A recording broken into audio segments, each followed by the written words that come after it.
Happy Friday the 13th to those of you who celebrate it, and welcome back to yet another community watch party for a Pantheon developer update stream. Alright, we're back. I have no idea what's going to happen. If you were here last month, you know that that's very much true. So we're gonna see where we go with this one. All I know, as usual, is the little bit of teaser that they gave us in the promo. I have not seen the stream that we're about to watch, but I will show you, for those of you who didn't see it. This is all I know. This is the tweet that they posted several days ago. So it looks like it's going to include answers, lore, updates, and more. I am a sucker for a good rhyme scheme. I like the sounds of that. But it's kind of vague. Answers to what? Lore. I mean, lore, we know what lore is. And updates, I mean, pretty generic, but hopefully we got some good updates. I would like to make some predictions though before we get started. I'm going to start this one off with some predictions because I was so good at predicting things last month. I'm getting bold. All right. So a few things. One, and if you follow me on social media at BazGrimTV, you would know that I talked about earlier this month that it is very evident that they have recently hired some new artists, several artists. If you remember, back in March, they posted some job listings on their website for various art positions, like concept artist, character artist, environment artist, and animator. 4 positions. Those positions, as of just a couple weeks ago, those positions are no longer listed on their website. Did some digging and found some information that they have in fact hired some new artists, which is very exciting. So hopefully they will announce that in this stream, give some more details about that, because as we know, for those of you who have been following Pantheon for a while, you know that art is a big bottleneck in Pantheon's development, and so the more artists they have, the better things are going to go, the faster things are going to go, because creating art is time consuming, and when you're creating a virtual world that just requires an insane amount of different art assets, the more artists you have, the faster it goes. And up until now, they've had a pretty small art department, very small in terms of MMOs, and these 4 new hires almost double the size of their art department. So that's, relatively speaking, that's a big boost. That's a big boost to their productivity. So I hope to hear more about that. Also, the other big thing is vinyl, which you've heard me talk about. If you've been following along with Pantheon's development, vinyl is their Visionary Realms Incorporated network library. It's basically technology that allows the networking aspect of Pantheon to run at the scale that it needs to support thousands and thousands of players and testers. So that also began in March. The integration of it, I should say, began in March. It's something they've been working on for a long time, as far as building it as its own independent piece of technology, but then actually integrating that technology into Pantheon started in March. They originally estimated that it would take about 2 months. That would bring us to May this month. So I am hoping/expecting, as Jabba would like to say, hoping/expecting to hear some pretty solid updates on that. Again, I mean, 2 months was just an estimate, so I don't know if it's going to be completed at this point, but if not, I would certainly like to hear why and and where, like what point it's actually at right now. I think those are the like the main things that I can think of that I would like to hear. I would like to hear in the stream. What about you guys? So you guys might have already seen this. You are coming from the future where you probably have already watched this, and you're just here to watch me make a fool of myself. How are you guys doing though? It's been a month. It's been a month since I've seen you all. I hope you've all had a great month. As always, I'm very appreciative to everybody that tunes in here. So I'm gonna get this ready to go so that we can dive in here in just a minute after I take a sip out of my Eminence mug. We'll see how eminent things are in this stream.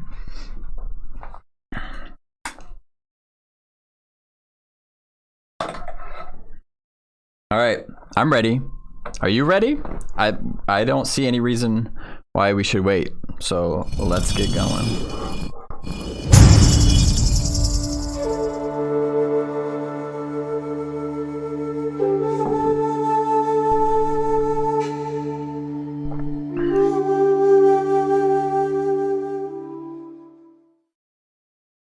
What's up, everybody, and welcome to the May 12th, 2022 Pantheon Rise of the Fallen development stream. I am your host, David Roenick-Schlau. With me, as always, is my partner in crime, Mr. Tony Guidi, a.k.a. Minus. Hello, welcome. Should be a good one tonight. What's going on, Minus? Yes, so tonight is going to be a smorgasbord of sorts. We have a little something for everybody. We're going to start out with a little faction stuff going on in Thronefast, a little lore from our lore master. Then we're going to head over to the halfling city of Sorhiryth and check in on the update there. And then we're going to talk a little bit about the growth here at Visionary Realms. But first, we're going to start out with some 10 burning questions that we've gathered from the community. You ready to get us started? Yeah. Growth. That's a good sign. I think that's what I was talking about. Quest85 says, I hope we hear more about Alpha, but that's a given. I mean, yeah. I mean, don't we all? But I can very confidently say that we won't. And again, it goes back to Vinyl. Like, it's impossible to overstate the importance of the network integration, because really nothing else really matters if you can't log into the game and have the servers stay up for like longer than 15 minutes. Like, it's nothing. None of that matters. Like, the networking is the glue that holds everything together. So from my perspective personally, that's like the main, that's really like the only thing I truly want to hear about right now, if I'm being honest. Because that is the linchpin essentially, and once they can crest that mountain, so to speak, then we can actually, set our sights on Alpha as a community where it's like, it's actually going to happen. Because as it stands right now, if Vinyl is not integrated, Alpha's not happening. It just isn't, because the servers literally can't support that many players. Once Vinyl is in, though, then they're on the home stretch. So anyway, just wanted to say that. With that in mind, let's continue. We're just getting started here. Also, this one, I just noticed the time in the lower left. So this one's 35 minutes, which is fairly short for a developer update stream from Pantheon. I know they had been trying to kind of trim it back so there's like less fluff and it's more just like packaged, condensed content, so that more, it's accessible to more people, because not everybody wants to sit down for an hour or 2 hours. So so let's see what they do. So let's start with some questions, guys. These questions are, they've come from the community all over. So we hope that you guys will enjoy some of the answers here. So let's go ahead and 10 burning questions. All right, David. Okay. So you're first. Yep. Let's go. Question number 1: when is alpha?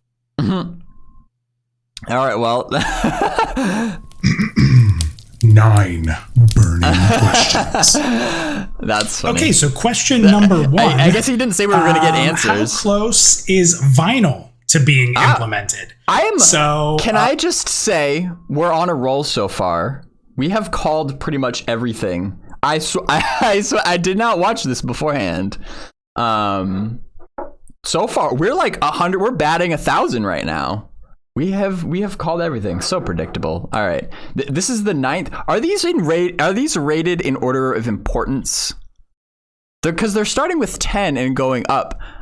So, but alpha. This seems backwards. When is alpha can't be the 10th most important burning question, and where is vinyl can't be the 9th most important burning question. Anyway, I'm nitpicking. Let's carry on. Really good news here. Things have been going really great with vinyl implementation, and I'm excited to say that right now we are in the process of implementing vinyl into the development server.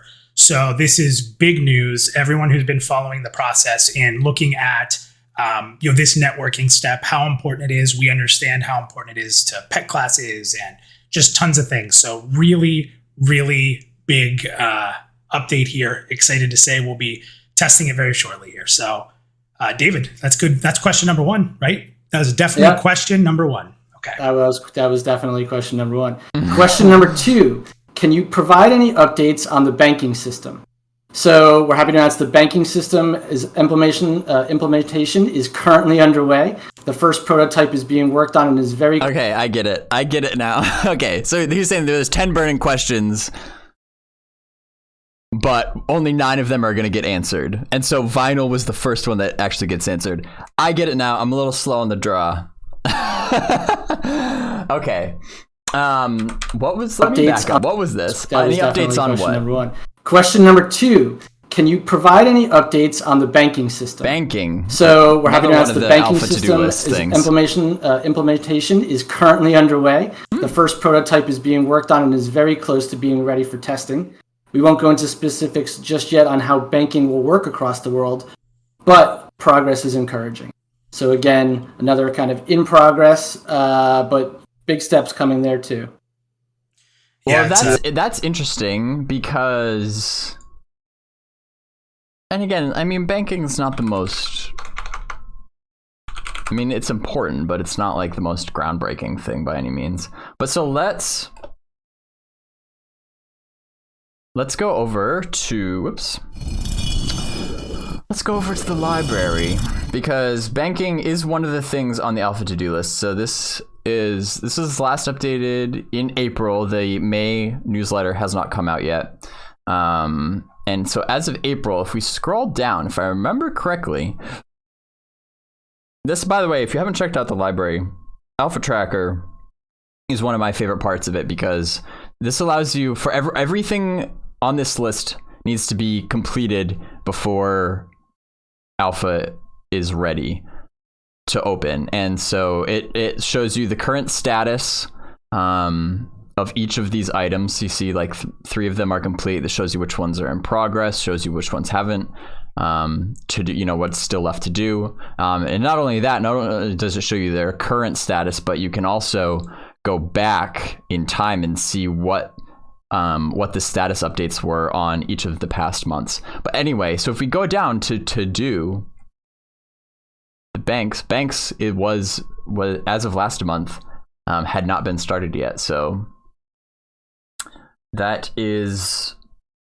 cool that it's in progress, and it sounds like it's almost ready for testing, which, if true, is a perfect example of how a lot of these things that are still left to do are small things. Like it's really easy to look at this, and so the alpha to-do list started in March 2021. So a little over a year ago is when they released this list and started working on these things. So again, it can be easy to look and like, okay, there's 3 of 24 things done in a year. So they're only an eighth of the way done with this list, so that means it's going to take like another 7 years. It's easy to just do basic math like that and try to extrapolate, but in reality, the things that are done, like NPC combat awareness, asset and terrain streaming, HDRP conversion, these are much, much bigger, more time-consuming tasks compared to something like banks or a guild system. You know, like these UI things for the most part that that come into place relatively quickly. And so that's when you ever hear people talking about momentum. That's what they mean, is that, you know, it's slow to get started, but once things start to fall into place, they all start happening faster and faster and faster. So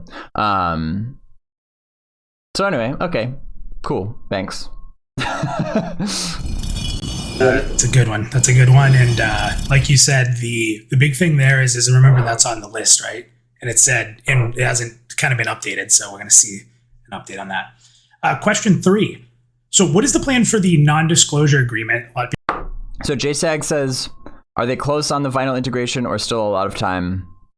So if they're implementing it onto the development server, that means that once that's done, then they'll test it internally, like with their own, you know, their own dev team and QA team, and maybe, you know, friends and family if they have friends and family testers.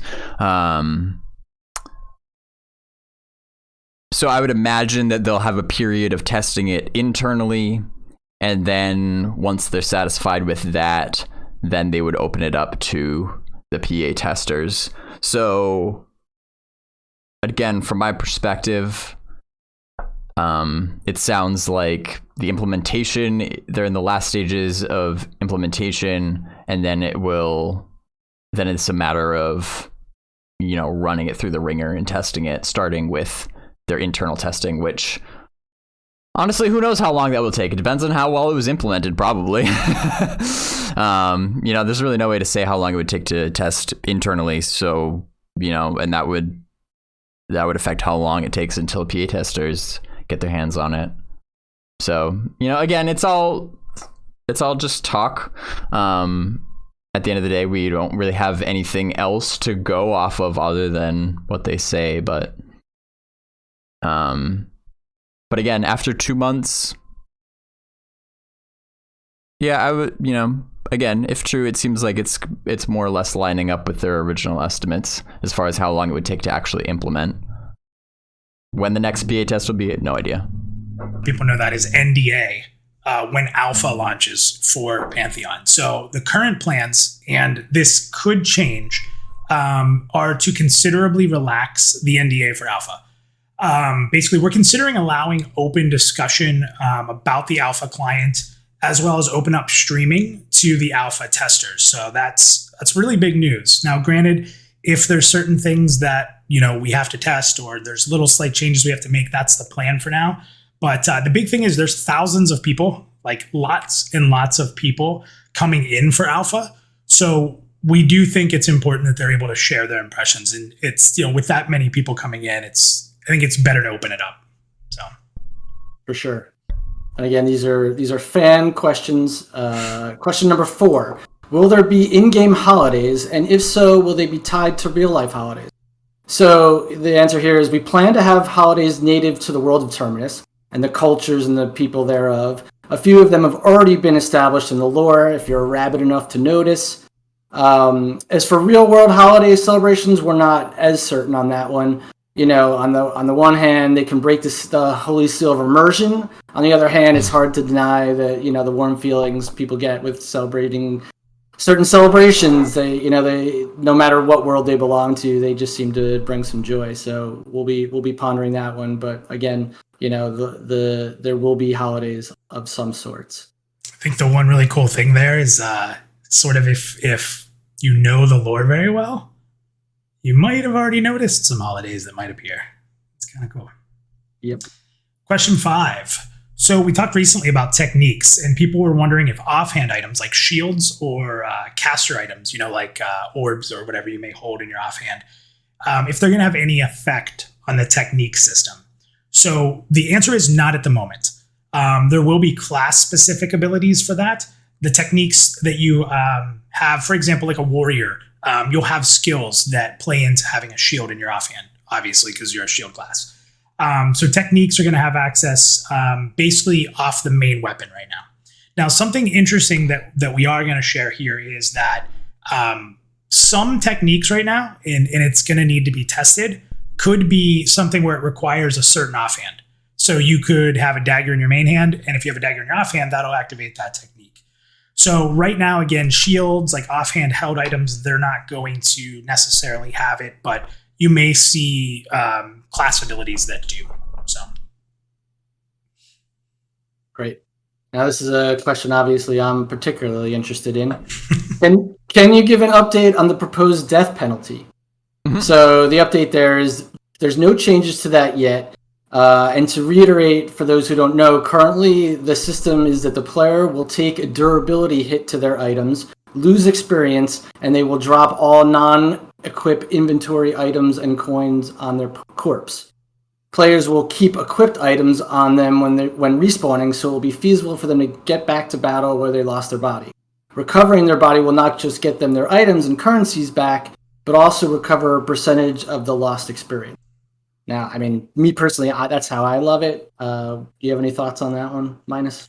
No, I think if we want to be challenging, I know some people have wanted us to have even equipped items go on and do like the naked corpse runs, and there was definitely a time and place for that.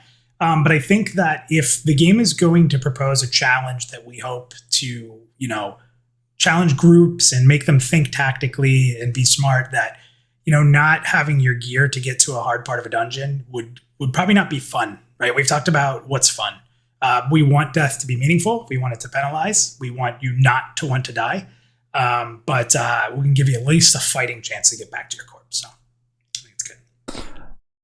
Yeah, so this actually it's not really news, because that lines up with the death penalty details that were revealed by Joppa. I want to say sometime in 2020, because I want to say it was like spring or summer 2020, because I made a video about it and I'm looking it up. Yeah. Yeah. Pantheon Rise of the Fallen death penalty details revealed July 2020. So if you want to go learn more about that, head over to the YouTube channel, Bassroom TV, and watch that, because it sounds so. This is good confirmation that I'm assuming Ronick and Minus are pretty much just reading answers that Joppa gave them, so that Joppa can keep working on the game while they present here. So again, good confirmation that the death penalty is still planned to be exactly the same as it was almost 2 years ago when it was first revealed. So that's good. But again, if you want, it's such an important topic. If you want to learn more as to the reasoning as to why they went that way with the death penalty, go check out my video, because it does have more.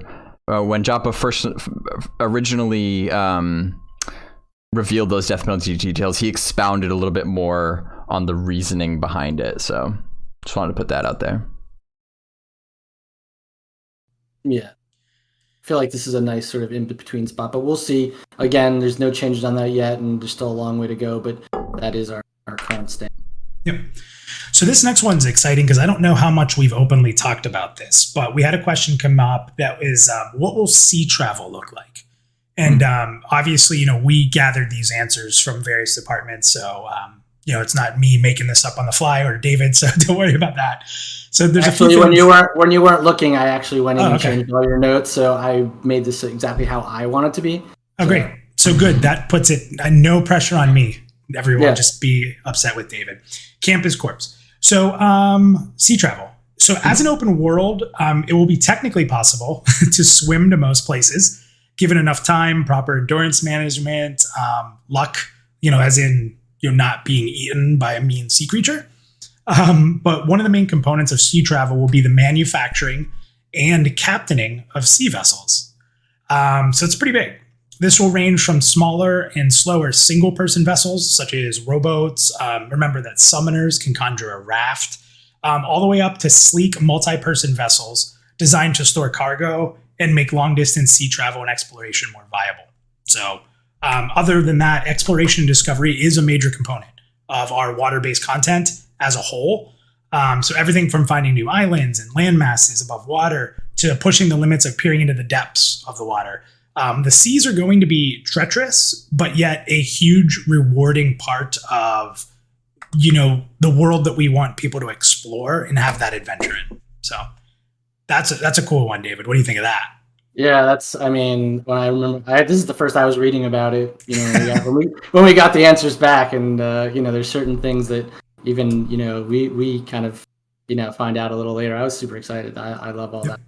Exploration is probably in terms of my Venn diagram the takes up the most room. So I'm excited about that. That's awesome. Question 8. Can you explain the differences between pet types when looking at the Summoner, Ranger, Druid, and Shaman? So Summoner pets are the major outlier here. A Summoner pet will be an extension of the player character themselves.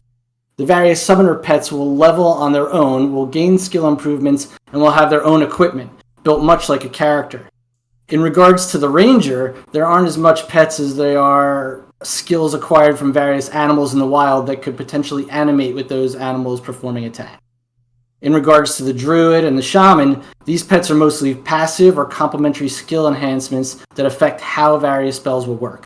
You will have control over these pets, but in a limited fashion, especially when compared to the depth of the Summoner pet system. So a little, more details here on, the different pet stuff. We've gone over it before. This is a little more in depth. Your thoughts, Minus? Yeah, the big thing is just sort of understanding that that Summoner pet is really an extension of your character. The same way that you would play your character, gear up, skill up, you're going to be doing that with your pets as a Summoner. You're going to really, hopefully, get an attachment to them.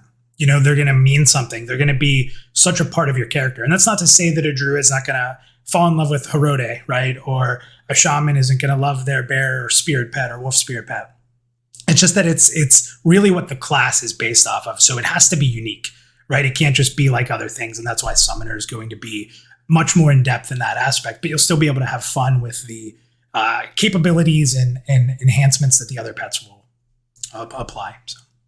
I don't see you falling in love with any bears. But moving on. No Shaman in my group. No, just kidding. Question 9. So will there be bind on pickup items? And if so, what would cause an item to have this designation? So this is an important question because we've been very open about the fact that we want to be able to trade items. We're not looking to have an equipped item be stuck to that character. We want you to be able to pass it down to your own characters, sell it, pass it to guildmates, be able to really have these items have a life. So from that sense, the answer is yes, there will be bind on pickup items. We've never really rolled out the utilization of no drop items, for example, but we don't want to go heavily into it for that, like bind on pickup equip type of thing.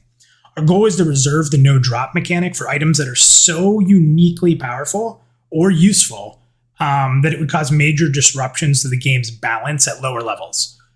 We'll also use this mechanic at times to protect items where we want them to be very rare or difficult to acquire, such as items that are only available during maybe certain events or ultra rare harvestables that maybe only grow under certain conditions. So just things like that. But again, they're going to be meaningful decisions to do that, but not encasing. Like it's not going to be a norm. So awesome. So that's it for that segment, right? Listen, I love 9 burning questions. I think 9 burning questions is a phenomenal segment. So hopefully we can do more of those in the future. So yeah, I think we'd probably be best to stay at 9 for now. But jokes aside, I think we're releasing our newsletter next week, and for all the updates on our road to alpha. Make sure you check it out during the producer's letter coming this upcoming Thursday. Yep. Next Thursday. So next up, we're going to be delving into some lore, detailing some of the factions surrounding Thronefast and their creation and their motivations. We're actually going to jump into that. We're going to save that. Let's save it. We're going to jump into another really important update, actually. So we're going to jump into. Let me show the bumper. How about that? That sounds like a good idea. Behind the scenes at VR. All right, so really exciting, and I know I say exciting a lot. This is exciting. This is a good use of the word exciting for Minus. We're going to announce right now that all the positions that we posted to hire to grow our team have been filled. So we want to make it very clear with everybody about this and how big it is. First of all, there was nobody replaced. So I know that I've seen that around. Okay, there's new people, but did anybody leave? These are all brand new positions. And they're all within our art team, which is extraordinarily important. And I think a lot of the community has always wanted, to build that team up to see the world building and such come through. So we're going to go through what those positions are real quick, and just the first thing that those people are jumping into. So let me start, David. I'll talk about the first two, and maybe you can talk about the next ones. But the first person we brought on board is a 3D environmental world builder. So right away, they're jumping into creating build kits for the human cities and outpost towns. So we're going to see a lot of growth quickly to that surrounding area and to Thronefast itself. So that's really exciting. And I got to be honest, we can't talk too much, but I think I'm just going to blanket statement all these positions that they are already deep in their work. This onboarding was phenomenal, and I'm not kidding you, it's moving really fast. So I'm excited that eventually we're going to get to show some of this to everybody on a monthly stream. The next one that we brought in was a 3D character artist, and they've jumped right into working on our human models. So full polish over of the model. It's looking really good, especially when you see them side by side. So, and as you can guess, that's probably going to continue on. So really excited to see what they do there. That's the character? The character artist is doing that? It's looking really good, especially when you see them side by side. So model jumped right into working. We brought in was a 3D character artist. Yeah. And they've jumped right into working on. So I knew that they were going to do a 3D character artist. I'm somewhat surprised that they're working on the human model, because I thought that had pretty much already been. I thought that was pretty much already done. I could be mistaken though. My understanding was that all of the racial, like the playable race character models, were done. Some of them still needed to be rigged and like animated and actually put into the game, but the models themselves, like the static models, had already been made. And so I was kind of under the impression that the new character artist would then be working more on like NPC character models, because the world does need a lot of those. So just slightly surprised, but let's keep watching. On our human models. So full polish over of the model. It's looking really good, especially when you see them side by side. So, and as you can guess, that's probably going to continue on. So really excited to see what they do there. So David, why don't you talk about the other two that we brought in? Sure. Yeah. So the other one of the other ones that we've brought in is an animator / rigger. And they've already begun working on animations for the monk staff attacks. They're working on new casting animations. They're working on a sprint. Well, Grizzly, like this is an important differentiation. Like a 3D character artist is not necessarily the same thing as an animator. Like a 3D character artist is making the models kind of like out of like clay. It's not obviously not actually clay, but like digital clay. Like they're just making a static model and with the textures and such. But as they're talking about now, like an animator is a completely different job, and in this case, completely different position, where then once the character model is done, it'll be handed off to a separate animator who will then just take that model and animate it. Assign basically put a skeleton into that model so that it can be programmed to move. So, but it sounds like in this case in the case of the human models, when I listened to it the second time, he did say it was a polish of the human model, which can mean a lot of different things, but most likely not like creating a new one from scratch, and more of just revisiting the human model. So, interesting. Okay, again, let's keep going. Animation, and they're also polishing the locomotive on walking and running. So you'll see some really big advances there as far as what you had seen and what you will see there. And that should be shortly. We've also hired an environment concept artist working on speed paints, explorations for Thronefast, for general points of interest and concepts for mountain kits. They're working on undead ruin kits. I mean, as you said, Minus, these guys, they hit the ground running here. We already had our weekly meeting, and to see these guys who just started already starting to produce work was amazing, and good stuff. It's high quality. I think you guys are going to be really excited when you see the new stuff.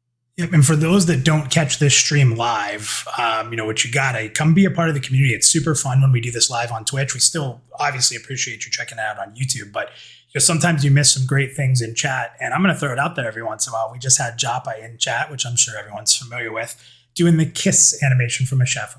Looks beautiful, he said, on these animations. He can't wait to show them. So, again, really exciting.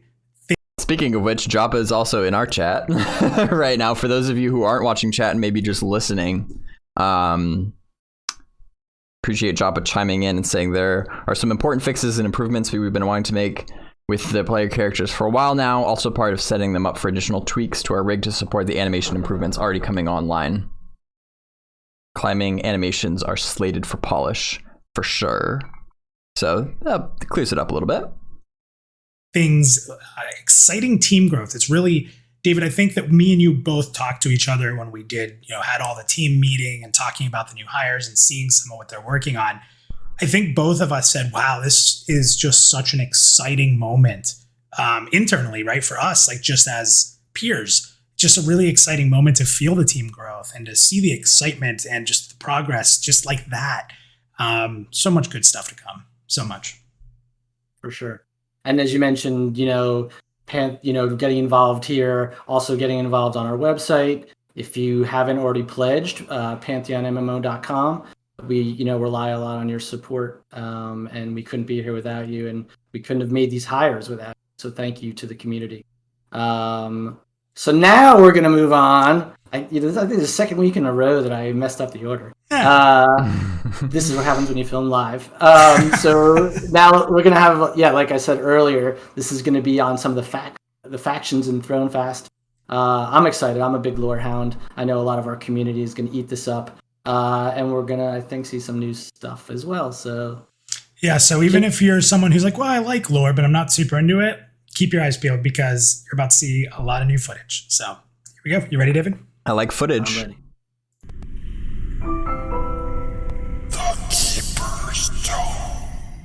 Tonight I want to take you on a journey to the human township of Avelia, JN. highlighting three distinct groups that operate in the idyllic land outside of the capital city of Thronefast.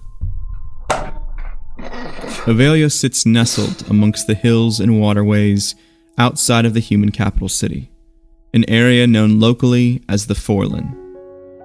Wrapped around the feet of the Rhone Mountains, the land is gentle, arable, and green, allowing for farming and mining to serve as dueling exports at different times in the region's history. If you'd visited the Foreland 400 years ago, nearer to Thronefast's founding, you'd have heard the sharp refrain of pickaxes, explosions, and falling dust from a siltstone quarry up to the north. Barges made from thick timber moved in solemn military procession up and down the Chorus Inlet, each laboring under the weight of a single slab of siltstone cargo. Over the centuries, as the quarry was tapped of its titular resource, the land became a hub of agriculture, feeding much of the booming population of the nearby town. The ships in the chorus weren't as large or as heavy laden, and the harsh rhythms of a mining camp gave way to the soft melody of a farmhand whistling about his day.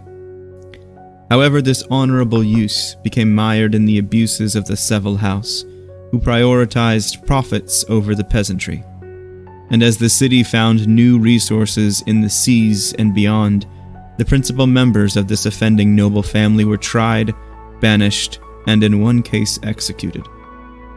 Thus, the Forland became forested once more, even as the town of Avelia was founded just over 100 years ago. This founding, less as a bustling settlement, was more a retreat for ex-soldiers and former Navy bluecoats. Until 5 years ago, this was still the town's chief purpose, serving as a home for those deeply unsettled or physically injured by the horrors of Thronefast wars. Just over 5 years ago, the catastrophe at Azarus took the life of the ruling Oceloth king, most of his family, as well as countless other nobles, officers, and soldiers.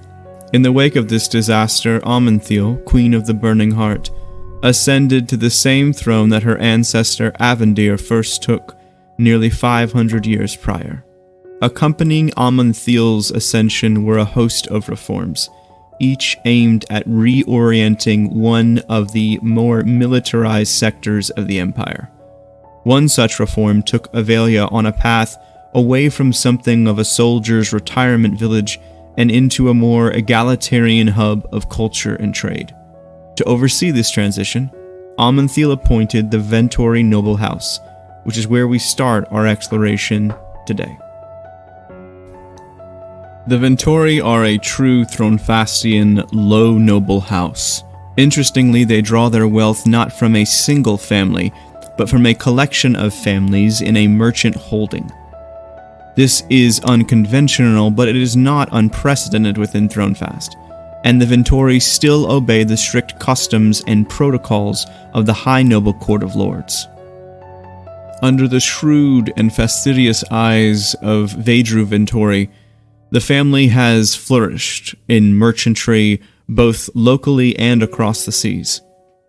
On the ground in Avelia, it would be difficult to dispute their results thus far, as everything from steel to steeds are fetching the highest price of anyone's lifetime. Indeed, it has never been better to live in Avelia, unless, of course, you're one of the ex-soldiers who used to call the town home. While any layperson would happily admit that the wealth and talents the Ventori have invested in the town have raised its suitability significantly, there have been some rather vehement detractors along the way. The list of former sailors and soldiers who have been displaced by this transition is long, and their outcry is not altogether unwarranted. For a time, this sentiment merely simmered beneath the surface, a cold but reserved disdain that flickered in conversations like a flame looking for a torch. Yet after an unattributed arson of the soldiers' favorite tavern 2 years ago, the flames of their disaffected resentment began to climb further up their bodies and out of their mouths. Amidst the smoke and cinders of that day, the men and women of the military class took emblems of their former units, collectively naming themselves the Deserted, a somewhat jaded take on a soldier who flees the army he or she serves. Adding to the furor of the Deserted was the unfortunate and uneven way in which the Ventori dealt with the crisis. On the one hand, the Lady Mayor of Avelia, Agrisil Ventori, entreated the soldiers to come and take counsel, to help shape the future of the town. However, her subordinate, Domas, the Lord-in-Waiting, cracked down militarily with swift and unbridled justice as he saw it. This sent many of the soldiers into the outlying areas, with many refusing to re-enter civil society at all, and others continuing to fight their own private war alone. Still others chose the least reputable option of all, and here we shall end our journey today. With an economic titan like Thronefast, it should come as no surprise that criminality waits in every shadow. To combat this, another of Amontheel's reforms was to target the organization of banditry and piracy. Yet despite this, the capital still has its share of thievish gangs and networks. Chief of the day in the Forlin are the Gadai, a group founded by the Pharaoh clan nearly a decade ago. They are in the midst of a golden age of kidnapping, smuggling, and worse, keeping mostly to the heights of the Rones and the forests of Avendir's Pass. The Gadai specialize in swift, strategic actions. Rarely will they risk themselves for inferior prizes. Led locally by native sons Jorin and Gata, the Gadai possess an almost animalistic knowledge of the Rones, mountains, and valleys, making their camps difficult to find and subdue by traditional military action. Adding to this, the Gadai now include members of the Deserted, giving a new and unique advantage against the Thronefast regular army, as well as any would-be infiltrators who come into the group from outside. Despite this level of uncertainty, Avelia is still a place where destinies and desired outcomes have a chance to flourish. It is our hope that you will continue to journey with us as we explore more of Terminus, taking a look at the quiet, the chaotic, and everything in between. Thank you so much for giving us your ear tonight. All right. Dang, okay. So I will be very honest. I actually was not listening to much of that because I was, as usual, too busy looking at all the pretty pictures. Because that's the best the game has looked visually in a long time, in my opinion. Maybe ever? Do I say that?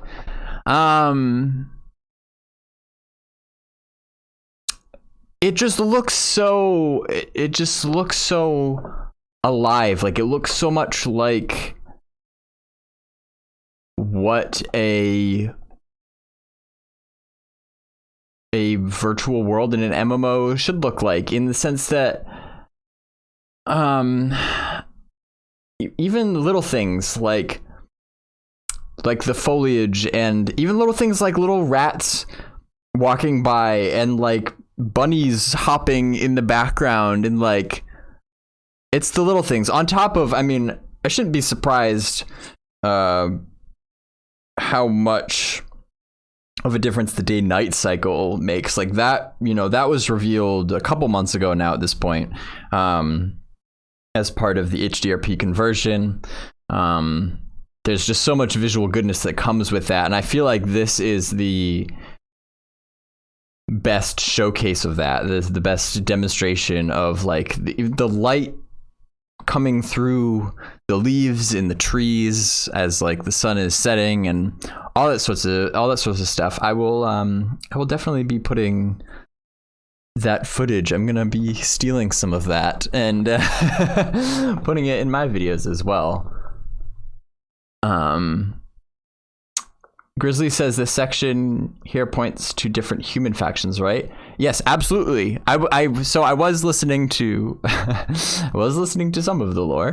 But actually, aside from that, yeah, I mean, just the way that we know the faction system in Pantheon works, like there will definitely be multiple factions of each race, and in fact, factions aren't really strictly tied to races at all. It's much more complex than that. You could have some factions that consist of multiple races. I mean, just think of it like just it's us in real life as humans. We're one race, and there's countless different, you could say, factions of humans. Like that's how politics works. Like that's just how life works. So again, in a game that is not trying to emulate real life, but be as immersive and believable as possible. That means not having things like, you know, binary factions where you're either the Horde or you're the Alliance, you know, and there's nothing in between, and you just pick one, and everybody on the Horde likes each other and everybody on the Alliance likes each other, so, you know, whatever, things like that. Like to have an actual a deep, engaging, intriguing, convincing world, the faction system is much more complex. It is a tangled web of interactions, you know, where you know, this faction might like this faction, but maybe the feeling's not mutual, and that faction likes this faction, but that faction doesn't like this faction even though they like that faction. It's a, you know, there's a lot to dig into with the faction system for sure. Anyway, we are about we're coming up on the end here. There's about wow, why can't I do math? Oh no, there's like 9 minutes left, right? Yeah, about 9 minutes left. All right, so we're a little more than 2/3 of the way through. Let's keep going. Now, I'm going to jump into this real quick, David, because it holds a very important spot in my heart, the Gadai bandits. So for those of you that don't know, our group in a pre-alpha test a while ago was one of the first to discover their sort of fortress area. And because of that, almost every testing session that I did before I joined VR, we were trying to push further and deeper into that. So the Gadai, to me, I think no matter how long I play Pantheon, is always going to be like really special. And I got to tell that story, like a podcast style story about discovering it and what we did in there. So this, to me, not only getting to show some of that area updated with HDRP, obviously, but to hear like the lore about it really got me so happy and just like smiling ear to ear, kind of like I am now. Like I've always been a big fan of, you know, as a Rogue fan, obviously it probably makes sense that I love that thievery, that group that's kind of in the streets doing that dirty work, stuff like that. It's just an interesting concept, and the lore there of it, it's just awesome. So what do you think? Yeah, I mean, I will say too, in the other cool thing about that video, the footage that they showed is, even as somebody who has spent a fair amount of time playing Pantheon and spent a lot of time watching streams of Pantheon, like there were some areas in there that I did not recognize, that I don't think I've seen before. And actually, to be honest, that ruins area in Thronefast that they showed, where it's like the ruins with like the skeletons, to be honest, I thought that area had been removed from Thronefast, but apparently I'm wrong, because it's back and it's looking even better than before. I say it's back. It probably never even left. I just we haven't seen it in a while. That was way back in the day on a co-stream. They used that to showcase the gloom atmosphere and some different like visual effects and stuff that they were showing off. So, and I really like that area, so I'm cool. I'm glad to see that is still in game, and a lot of these areas that we haven't seen in a while are just looking so much better. Like you know, again, to some people it might not seem that significant. It's like, yeah, okay, it's an MMO, you know, with like, you know, it might these aren't like cutting edge revolutionary graphics. That's not what I mean. But when you have been following the development process, as I have, and have seen it come up from gray box to this, like you forget how much of a difference even just little things like grass have an effect on just making the world feel more inviting. I think, right? Like Thorndeep says it looks very inviting. That's a perfect word. It's a perfect word to describe it. Like it looks it just looks like a world that you want to dig into and explore. Like,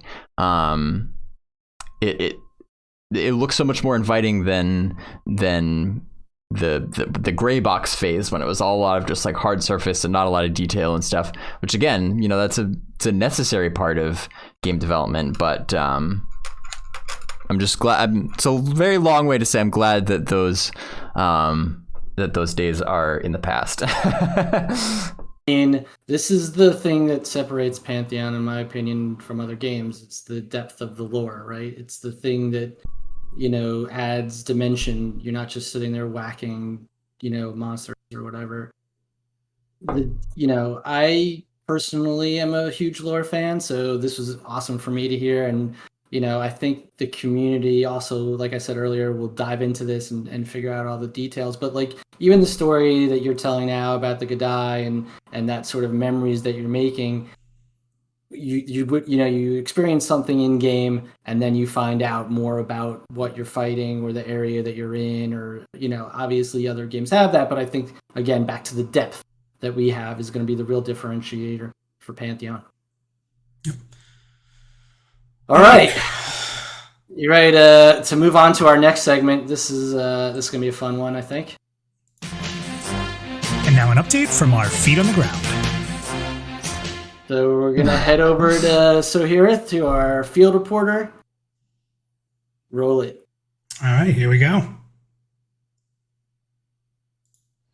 Thanks, Ronik. There's a lot happening in Sorhiryth these days. Oh my Construction God. has been rolling along, and the blueprints are really coming to life.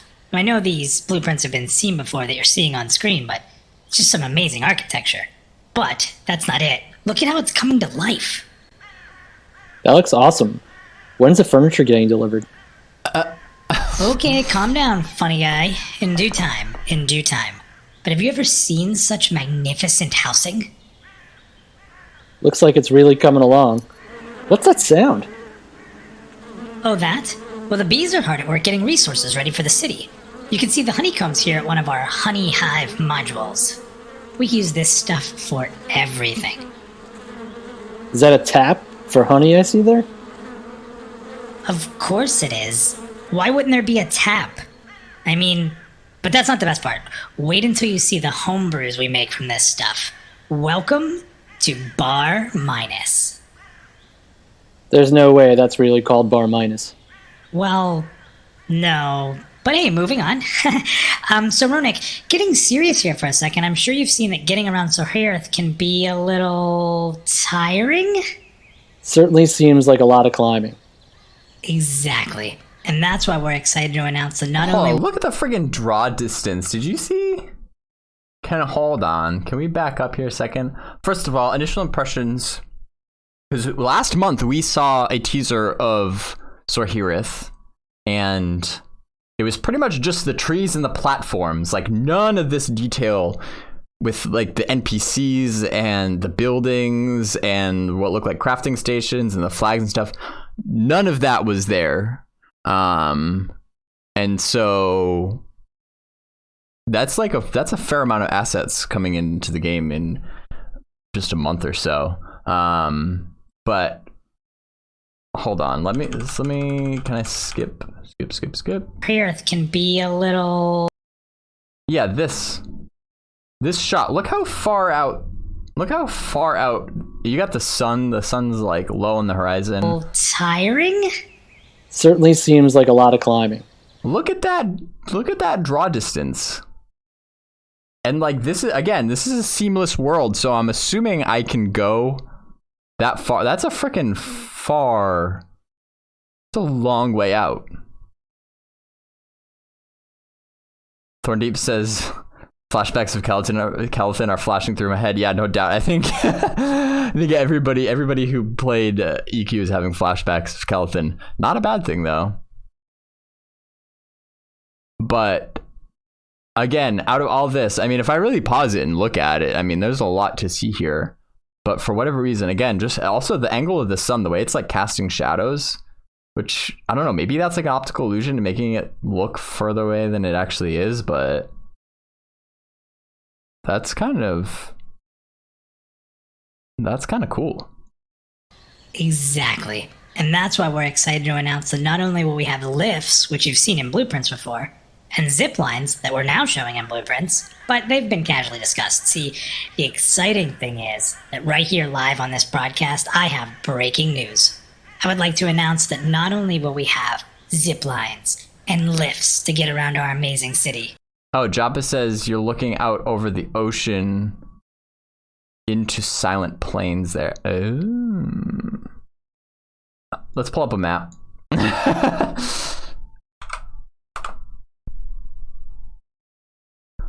Again, because this is a short stream. This is a 35-minute stream. I got time. I'm gonna dig in. All right, let's pursue this. All right, again, to the library, the basics, world.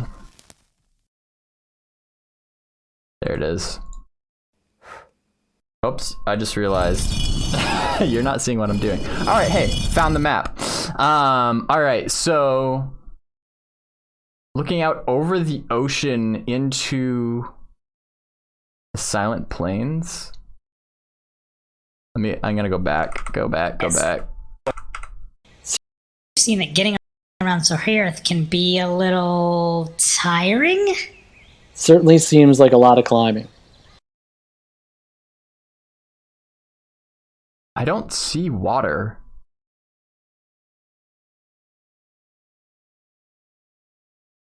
Which, whatever. Oh. So if I remember, you can see my cursor, right? So if I remember correctly, Sorhiryth. Okay, I think I'm orienting myself now. So Sorhiryth is in kind of like this eastern side of Wild's End. So you're basically looking over the entire western part of Wild's End, over the Mad Moors, and then over the ocean into Silent Plains. Oh, okay, Joppa says, well, you've got all of Wild's End in front of you, but beyond it is ocean and Silent Plains. Okay, yeah, that makes sense.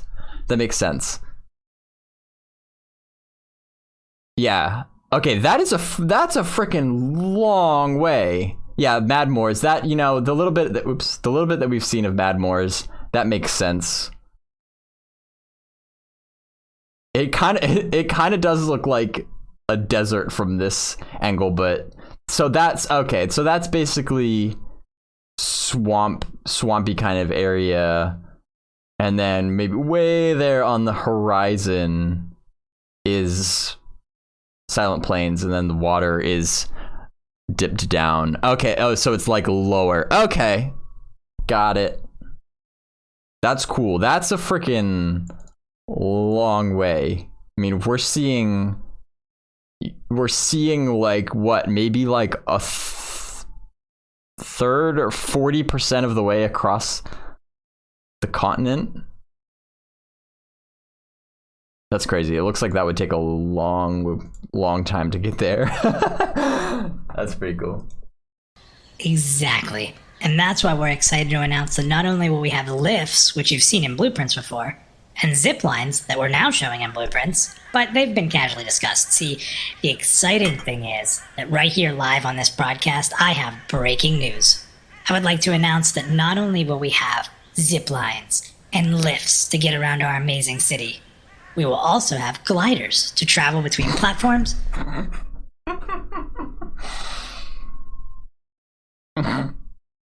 Okay. I'll explain that, why that's funny to me when I make sure I'm not choking. Okay. Bad time to drink water. Okay. Gliders. Okay, this is funny.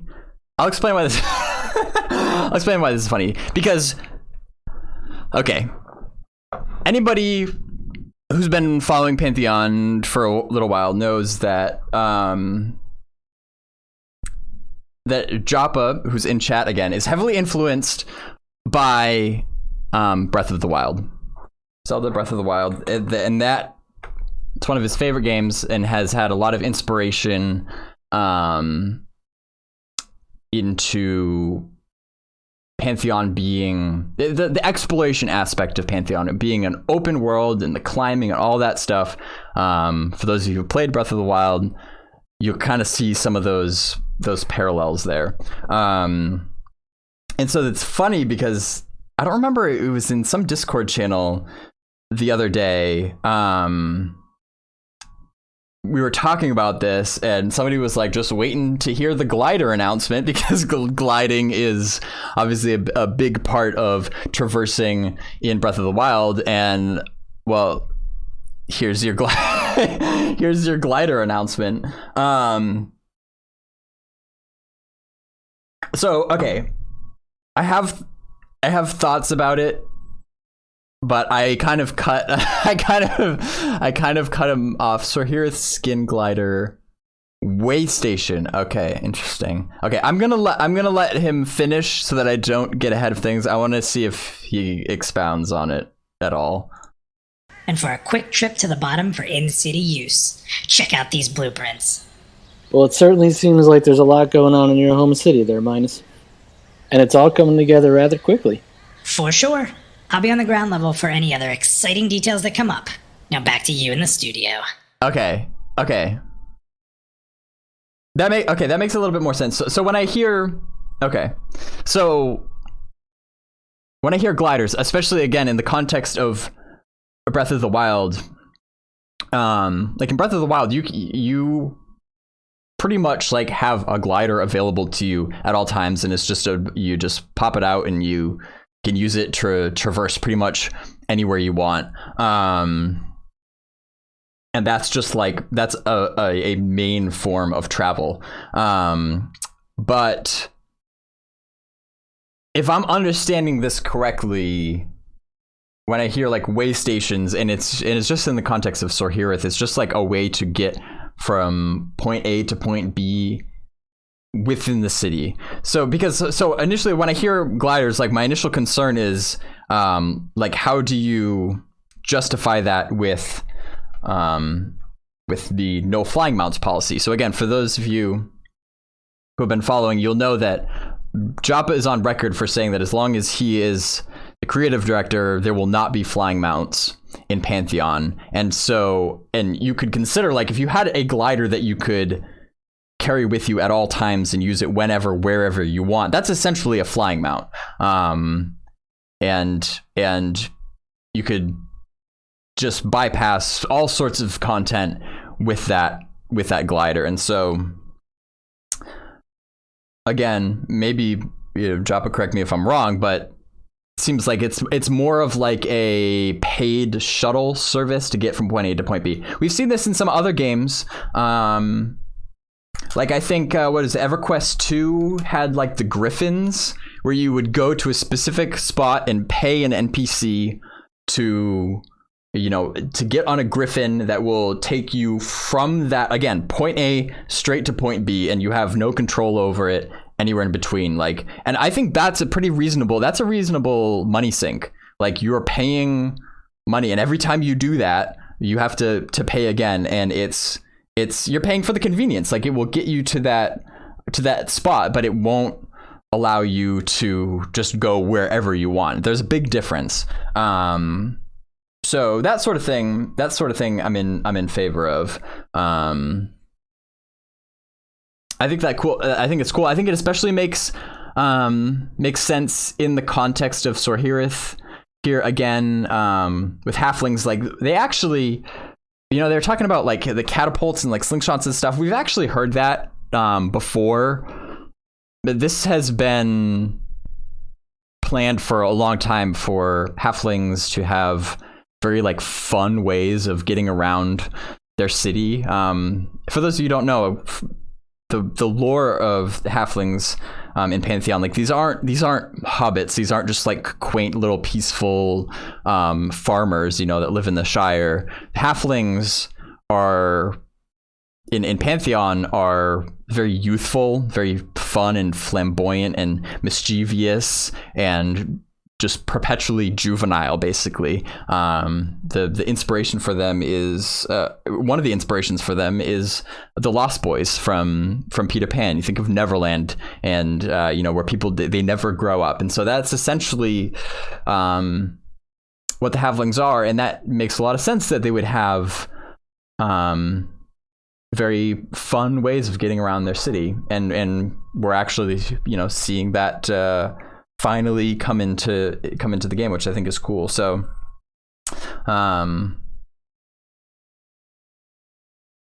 yeah, Joppa says a few very important distinctions. Flying mounts are persistent, don't require resource to stay in the air, and can move freely throughout the z-axis. Gliders, by comparison, if constrained by endurance, would be exceptionally more constrained. Interesting. That is true. That is true. Yeah, the thing about flying mounts is in the sense where like you just get a flying mount and you just have it and you can use it whenever and wherever you want. They are fun. Like I've played games that have them and they are fun. But again, it's an important distinction that fun does not necessarily equal good, healthy game design. And again, it goes back to the fact that when you have flying mounts in this context, in where Pantheon is trying to make a world that is so challenging and deep, with lots to discover. Like if they just put people on flying mounts that you had complete control over and could go over where you want, you're just skipping over all of that content that they worked so hard on, it's worked so hard on, and it removes the risk factor of travel, which the suspense and the journey of just, even if you're just trying to get to a dungeon, but still having everything in between actually be fun and engaging and suspenseful, rather than like, okay, I'm just gonna hop on my dragon and we're just gonna wait until we arrive at the dungeon. It's antithetical. Now I will say I have always this is a little bit of side tangent. I have always kind of thought about flying mounts could be done right in the context of a game that really embraces full-fledged aerial combat and risk. In where that if you do choose to get on a flying mount and fly to your destination, it would be just as risky in the air as it would be if you were traveling by ground. So, for example, you're flying through the air and goblins have these like ballistas that are basically like anti-aircraft missiles that they shoot, and if they hit your mount, you're gonna get knocked off and you're gonna die. Like you're gonna fall, you're gonna plummet to your death. You have like weather systems up in the air with like lightning and wind and stuff that's blowing you around. Other creatures up in the air, like dragons that just come by and just swipe you out. Again, I'm dreaming of a hypothetical game here. That is the only situation though where I think that flying mounts would be good game design. But again, that's so much easier said than done. Like that you're adding literally a whole nother dimension. Like that would be so it would be so difficult to get that right, which again is why Pantheon, it at least not any time in the foreseeable future, is going to be pursuing something like that. And so because of that, free form flying just doesn't seem to fit. It's funny because I'm designing a board game actually that does embrace three-dimensional movement, where there's things going on the ground and things going on in the air and everything in between. Like you're not playing on a two-dimensional board, because I got tired of playing two-dimensional games, and I decided I want to build a game where you literally have to think in three dimensions. And it's insanely fun to play. It's insane. I'm actually going to be playing it tonight with some friends. But it's extremely difficult to design well. And so again, because of that, that's probably why at least I haven't heard of any MMOs that have actually pulled that off effectively, where you have this whole, you know, ground world of content, but then also, you know, essentially just as much content going on up in the air. Like that's a lot of content. Okay, so so short of a game going to that extreme, where flying mounts actually make sense. You know, again, looking at it in this context, Pantheon, it's a long tangent. Obviously, I have a lot of feelings about it. You know, very glad to hear that Joppa has such a strong stance on flying mounts as well, and hopefully that remains the same, and gliders fit in with that philosophy in a healthy way, because again, it sounds super fun, getting around Sorhiryth and these slingshots and catapults and gliders and stuff. Sounds very fun to me. Anyway, let's I forgot where I was even going with that, so let's carry on. All right. So, that's a handsome halfling, I gotta tell you. What I don't think people realize is that's your actual real voice, and that you use a filter when you get on the stream.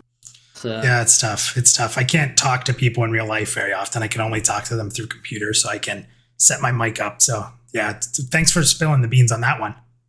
I mean, that's what they're here for, right? So exciting news there. I think that, you know, we've talked a lot about the lifts. We've shown the lift. And for those that have been following the monthly streams, we've been kind of trying to show monthly updates on Sorhiryth. I think what's important is that, you know, obviously it's a work in progress, but the progress is moving very quickly. And we said it last month, but I want to be clear that even what you're seeing now is not as far along as we are. It literally just continues and continues and continues on. And we kind of want to just show one thing. I know that there's more things we can show, and not everyone wants to be a halfling. But I think being able to show that progress on a month-to-month basis, especially when it's significant and it's exciting, I'm going to keep trying to do that when it's available, and just update on the progress on that until we, you know, start to show some other things. So, David, what stood out to you with the information we saw and learned there? Well, obviously the gliders, you know, I think that's going to be really fun. Gosh, so much. I mean, I didn't realize you get your voice that high. That was also really impressive. No, I mean, I think you're right in the sense that I love that we're doing this, that we're updating Sorhiryth, not Sorhiryth, you know, on this monthly sort of stream, because it's important to realize, obviously, we're working on a whole bunch of other things.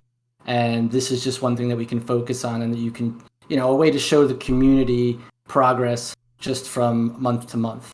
So that's always fun for me to just see, even for me internally, to watch, you know, a certain area just being built up, and all the, you know, the honeycombs. And I mean, I'm definitely not going to bar minus, but that was fun to see. No, it was cool.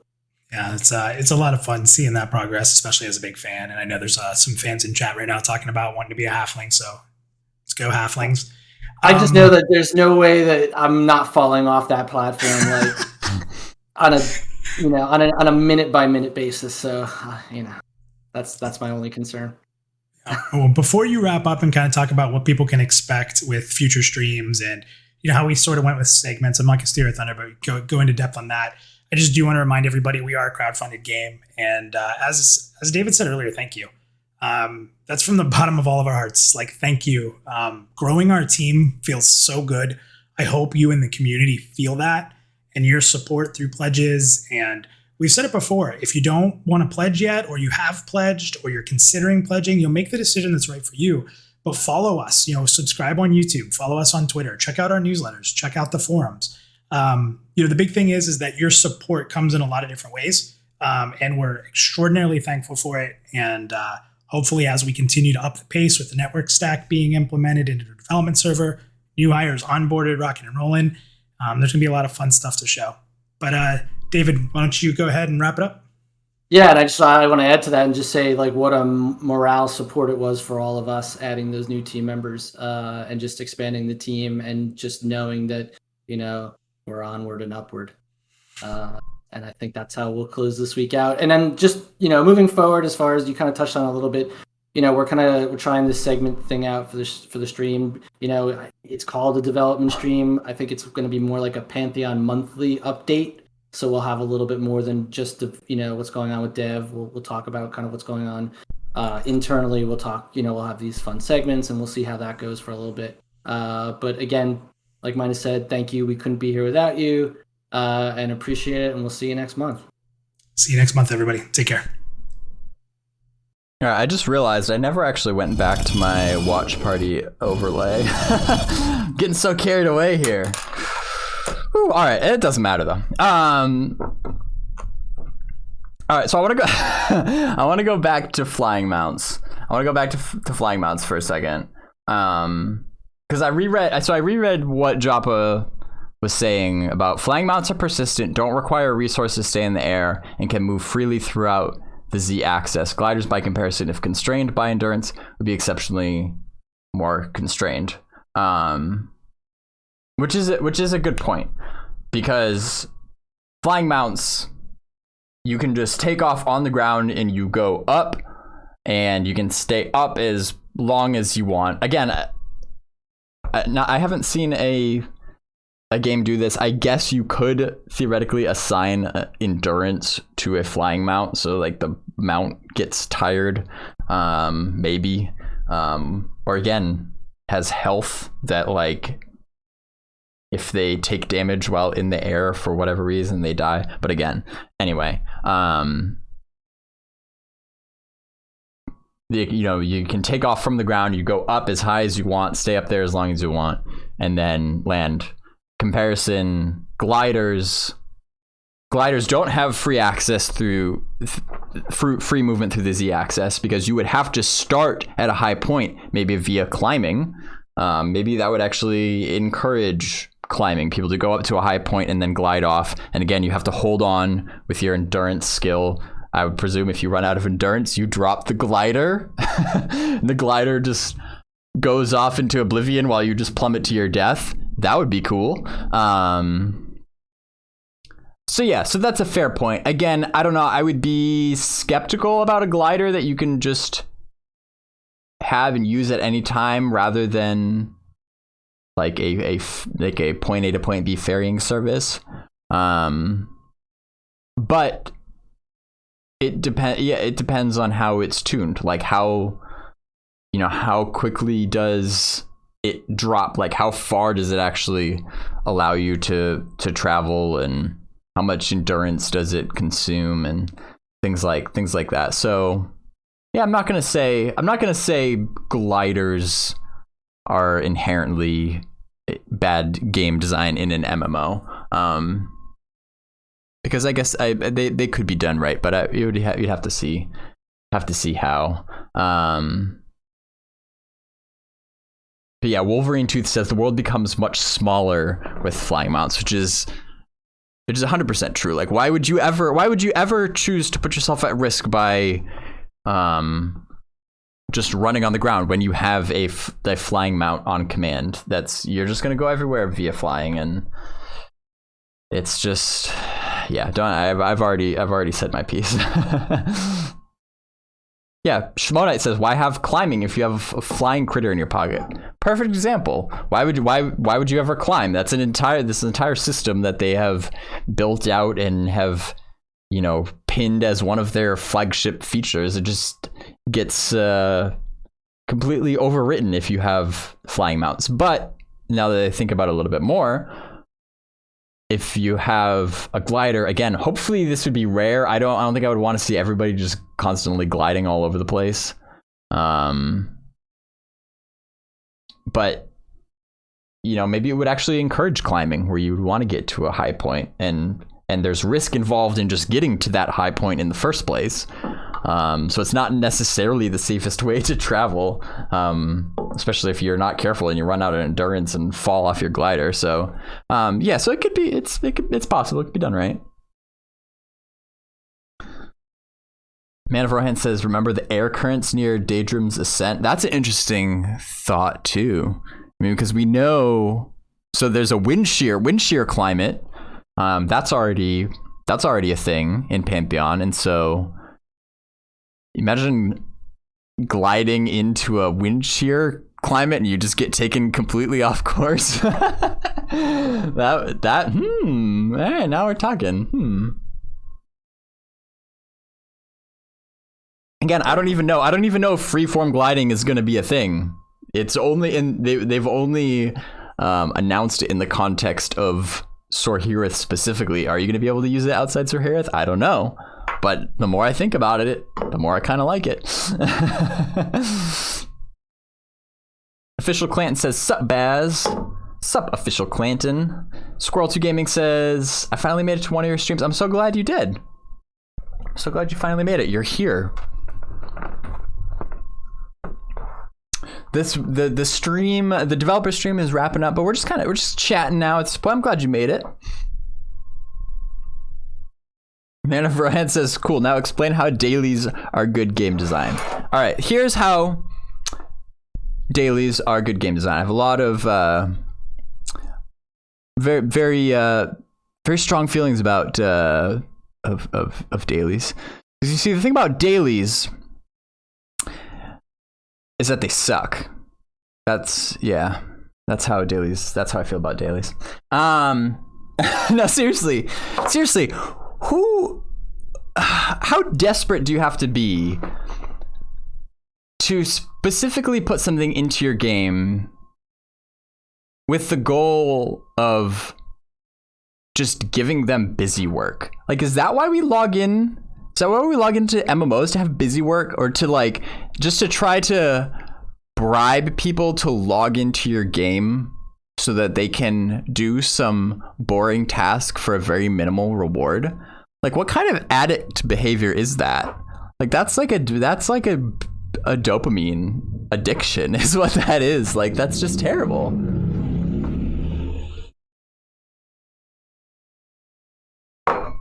I don't get it. It's just, I can't take a game seriously that has dailies. It's the kiss of death to me. It's the stamp. It's the stamp of a game that just doesn't has just given up, basically. Like, it's so lazy. It's so lazy again. And I'm glad to hear that Java feels as strongly about dailies as he does about flying mounts, because we've seen enough of that in MMOs. Blows my mind.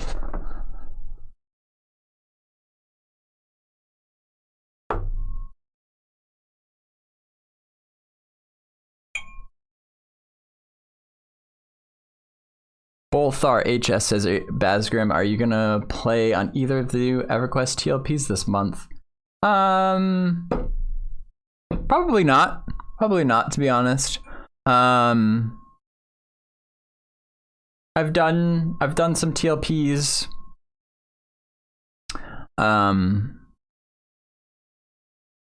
But no, I think I probably can't commit myself to that, because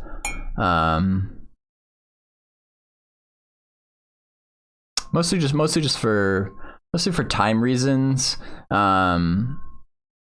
got some big things coming up. Well, so I've got Pantheon Jeopardy, which is coming up soon. Actually, like, you're gonna hear within days. We'll announce the date for when Pantheon Jeopardy is finally going to happen. That's gonna be a blast, but it's been a lot of work, and we got to make sure that happens smoothly, and then after that, have a few other little projects that I want to work on before jumping into a big project that you will hear more about late in the year. And then on top of that, also just on the personal side, also trying to buy a house right now, which is insane for any of you who don't live under a rock. The housing market is pretty much the craziest it's ever been during our lifetimes, and so in that battle, it it takes a lot of my attention, and so yeah, I don't know if I don't think I will have time to play on the TLPs. Also, I have been playing a little bit of EverQuest when I have time, but I actually play on live servers, which I understand is odd for somebody as an old school EQ player such as myself. I really don't mind the EverQuest live servers. I obviously recognize that the game is very different from what it used to be, but I still enjoy it in its own right. And sometimes I play solo, but I also play a lot with my family, who I've been playing with since I was 5 years old, and we still play on the live servers. Partly that's because, some either you can't get like Project 1999 working, or don't want to, or don't want to pay for the TLPs or things like that.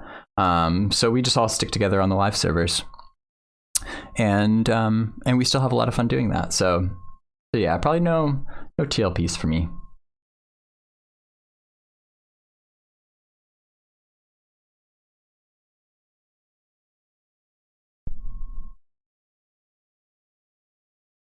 Thorndeep says there is no argument for dailies.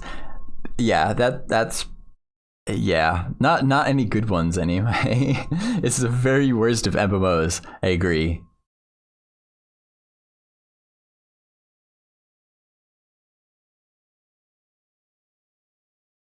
Thorndeep says if I could find a group that wasn't interested in rushing to level and would actually be interested in exploring, I would love to do one of the TLP servers.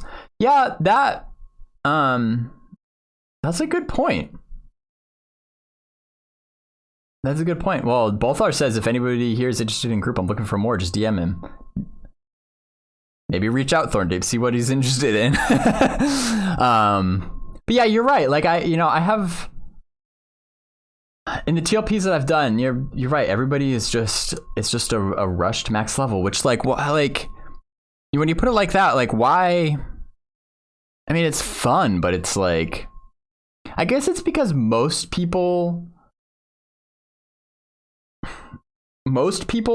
have probably been playing EverQuest for so long that they're already very familiar with the world. But I mean, the world is big. I mean, I bet if you really look, you could find some things you've never seen before, even if you've been playing for a long time. But I'm guessing most people who play TLPs are veteran players who, they've already done their exploring, and there's not really much new. Which is why it's so a brand new world like Pantheon. I don't need to have their faces up there anymore. A brand new world that next to nothing about is very intriguing, because that exploration aspect is addicting. Be honest, you're always trying to figure out what's around the next corner, but it's tough in a game like EQ that's been around for so long. All of its secrets have been spoiled. It's hard to prevent that. People, given enough time, people will explore every nook and cranny. And especially on the TLP servers where the content is limited, like you start off with only classic content. The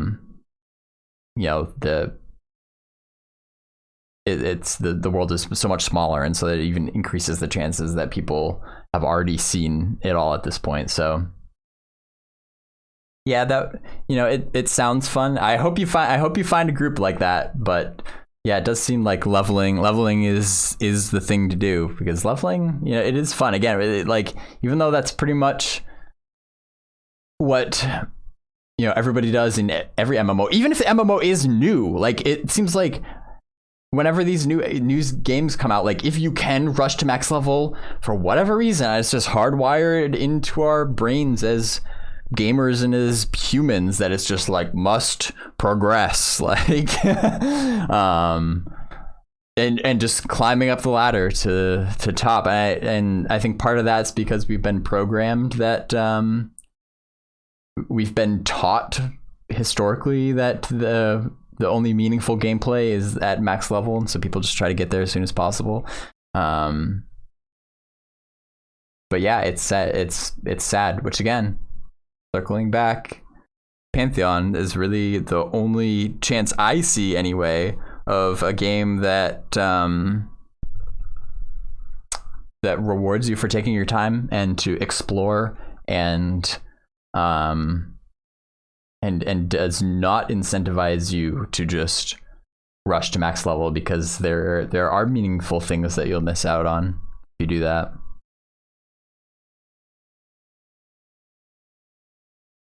Bolthar HS says, Basgrim TV, I know you're always an optimist, but are you feeling good about Pantheon's progress? Wow, that's a deep question. Yeah, I mean, the short answer is yes. Yeah,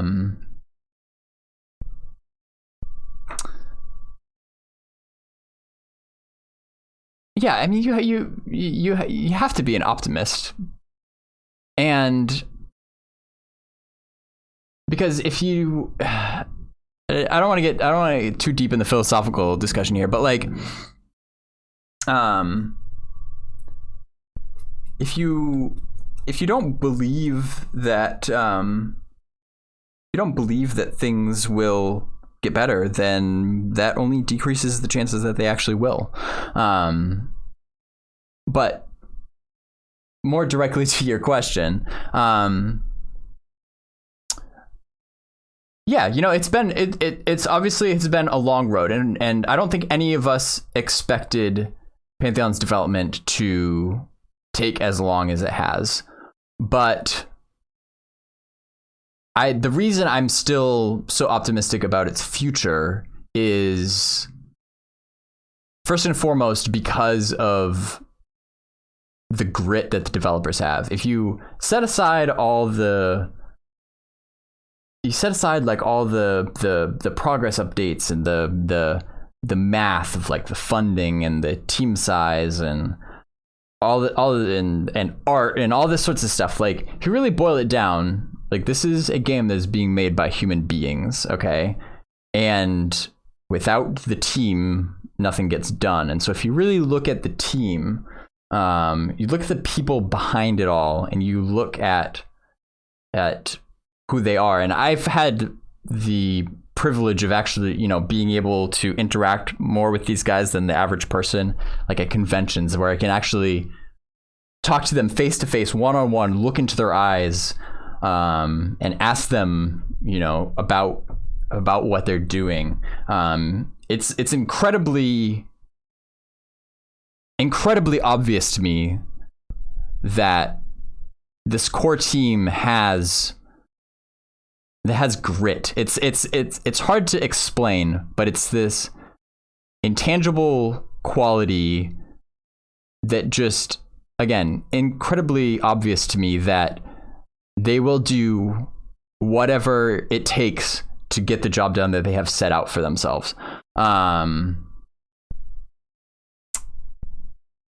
And that's incredibly important. So that if I really had to pin like what my hope is on, or why I still feel hopeful about Pantheon's future, that would be it. Because again, it's hard to describe, because a lot of it is due to just the personal experience that I've had interacting with them.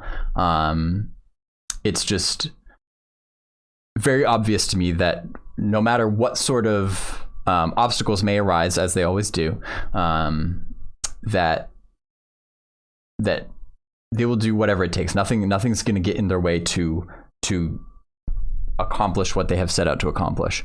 Now, obviously, do I wish that we were all just logged in right now playing Pantheon together? Obviously, yeah. So in that sense, am I satisfied? Am I feeling, well, you asked, am I feeling good? Yes, I'm feeling good. Am I satisfied? No, because I wish we were just playing it all together, you know. But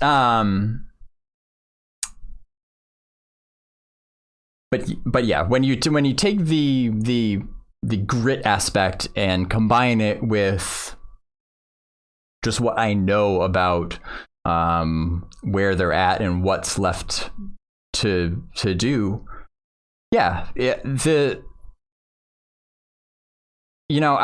also don't.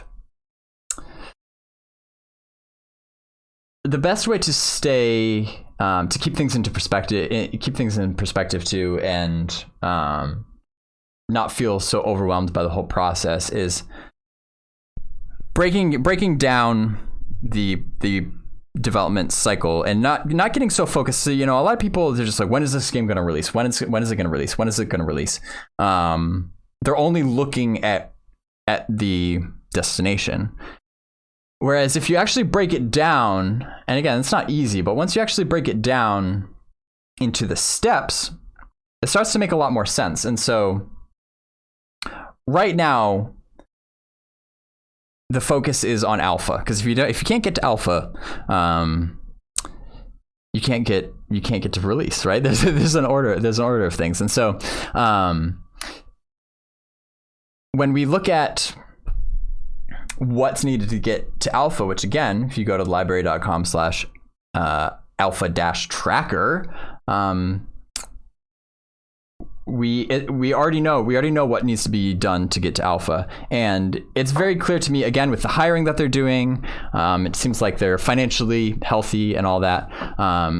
It's clear to me that they have the momentum needed to get to alpha. Okay, and so.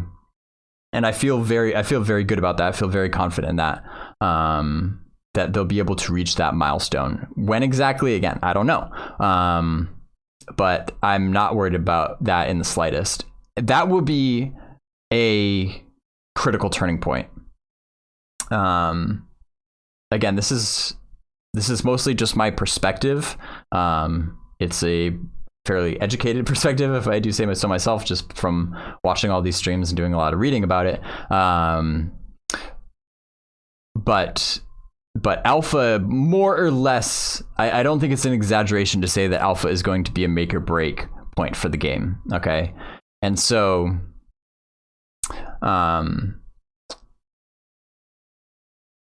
due to the fact that there's so many new eyes are going to be on the game.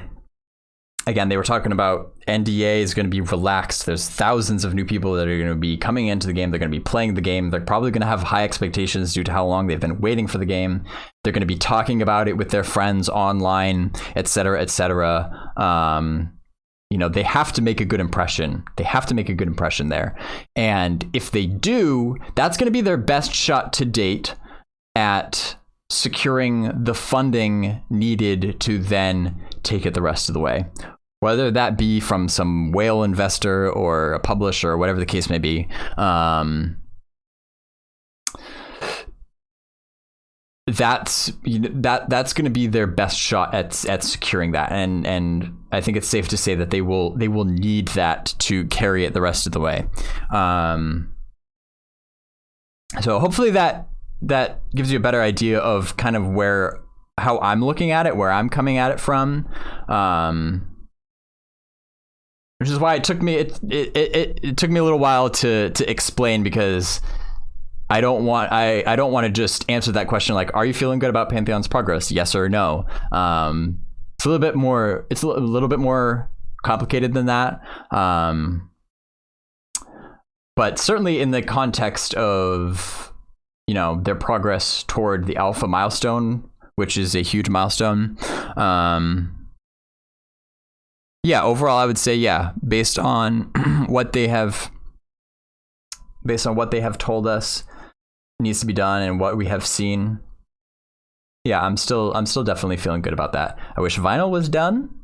I wish it was fully implemented and being tested by the internal QA and pre-alpha testers, but we'll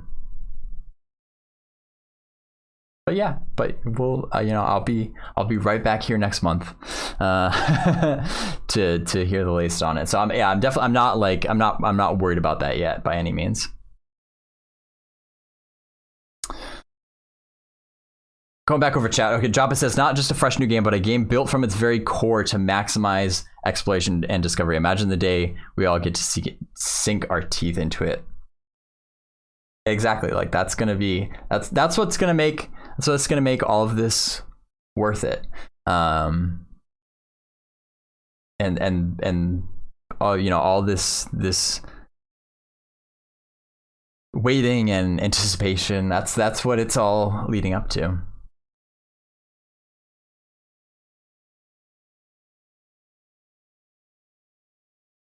Yeah, Grizzly says, yeah, the big problem today is that many games are built for the rushes just to get to end game and skip everything along the line, which I don't like. Exactly, like they're with games, if they don't do anything to like inhibit or discourage you from rushing to end game, then of course, again, it's just human nature that you're just going to rush to end game.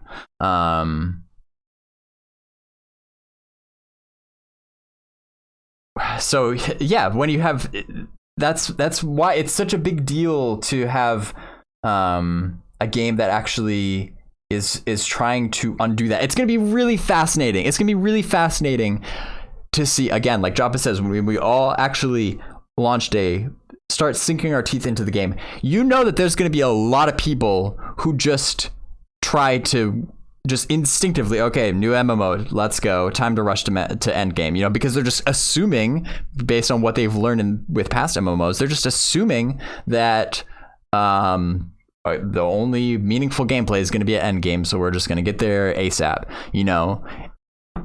It would be very telling to see in that process, if they realize, and at what point do they realize, like, maybe this isn't the best way to go about this. You know, maybe I actually should like put the brakes on and pause and like look around a little bit. It's going to be tough, but if Pantheon really wants to stand out and grab people's attention like that, like you have to do that very intentionally. There has to be very intentional things in place that actually make people stop and get out of that habit that's just been drilled into their minds for decades. Like, what I'm very curious to see, like, what is it going to be? Like, what is that point where that group of people who inevitably come in just trying to blaze through it, you know, are they going to, maybe will it be like they get to end game being max level, and realize, wait, I'm missing things that are, you know, critical, and maybe they're things that they really would have been better off getting at lower levels, and they can't just go back and just, you know, blaze through that content as a max level player. That's going to be really fascinating. If Pantheon can pull that off, that will be big. That would get people talking. I'm very much looking forward to that, to seeing if they come to that realization, because it's frustrating. It's frustrating after all these years, seeing people just like mindless zombies just churning through content, just trying to get to max level. Like, that's all they know how to do. And if you try to do anything different, you're crazy. And to be honest, like, it's probably not even that fun to try to go off the beaten path, because again, like you said, the games are designed in a way that it doesn't reward you for doing that. So why would you? Again, we're humans. We operate on a reward-based structure. Like, you're not going to do things if you're not being rewarded for it. So that's really the heart of game design, is like, what type of behavior are you rewarding? So that would be very interesting to see.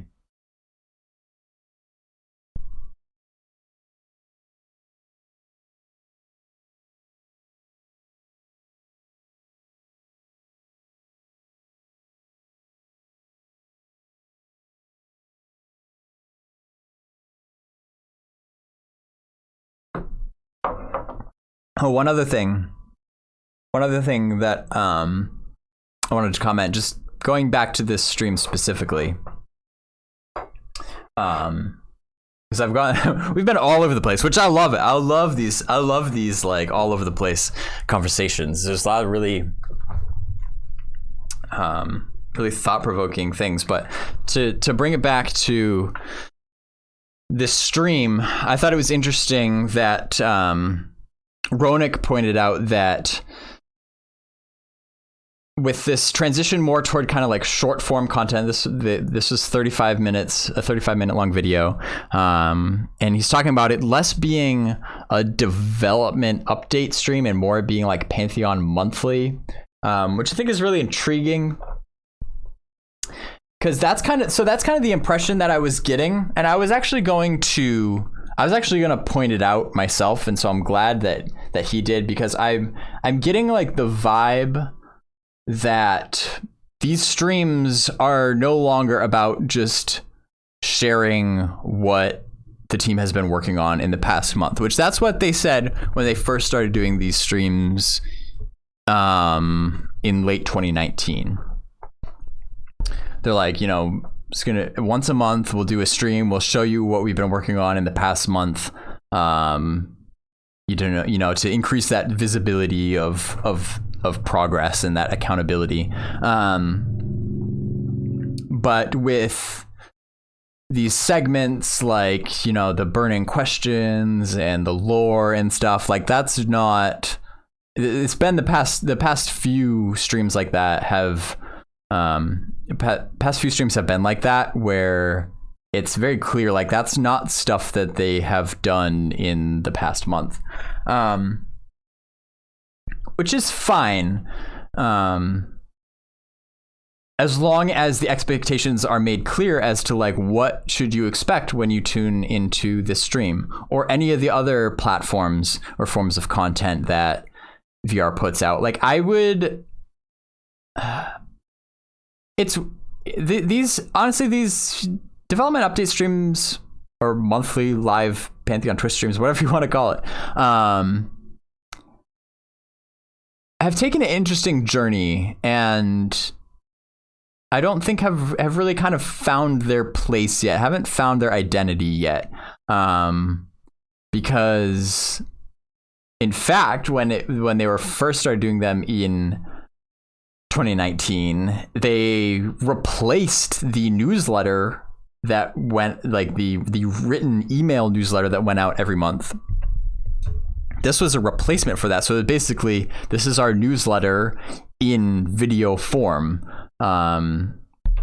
which is great, reach the audience on Twitch. It's kind of like a personal preference. Some people would prefer to have a written thing that they can read on their, in an email. Twitch may be better for outreach, as far as reaching new people. So again, I think what I would like to see them, if I had to give feedback, I would like to see them further nail down, like what is the purpose of each of these different platforms and who are they trying to communicate with? Because, well, when minus, so, okay, let me back up. The newsletter was replaced by these video newsletters in 2019, and then a lot of people were like, we prefer the written newsletter. And actually a lot of like I know like game journalism websites like Massively OP and such, I remember them stating that from a reporting standpoint, it's way less convenient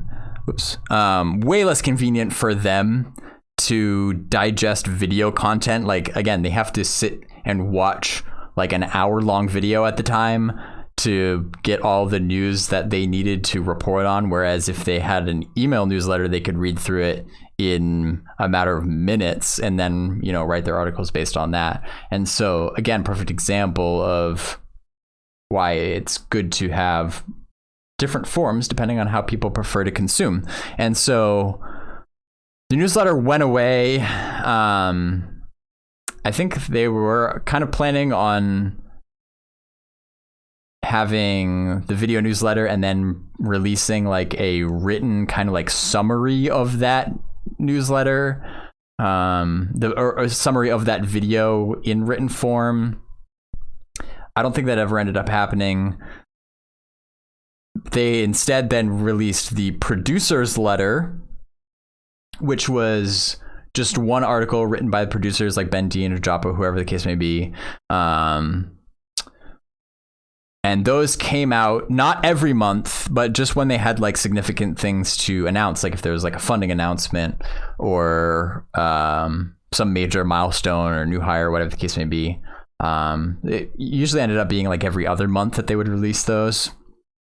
Then when Minus joined, he brought back the full expanded newsletter format from the days of old, where there's like an introduction and the producer's letter is part of that, but then they have other things, like developer interviews and the community spotlights and things like that included in it, which a lot of people obviously enjoy. So it's great. So they have that. They have the email newsletter. They have this monthly live stream on Twitch. They also release content via their developer roundtable, which those have been going on for years. I think since like 2015, they've been doing a developer roundtable in one way or another. They haven't always been made available to the public, but I think those are like the three main ways that they communicate. Newsletter, live stream, dev roundtable. Am I forgetting anything? And I feel aside from like the newsletter, you more or less know what you're going to get each time, which I think is good. I think it's good to like set expectations and people know, like they have something to look forward to. They know, okay, there's going to be a producer's letter, which will include updates on the alpha to-do list, which they've been doing since March 2021. Like that's great.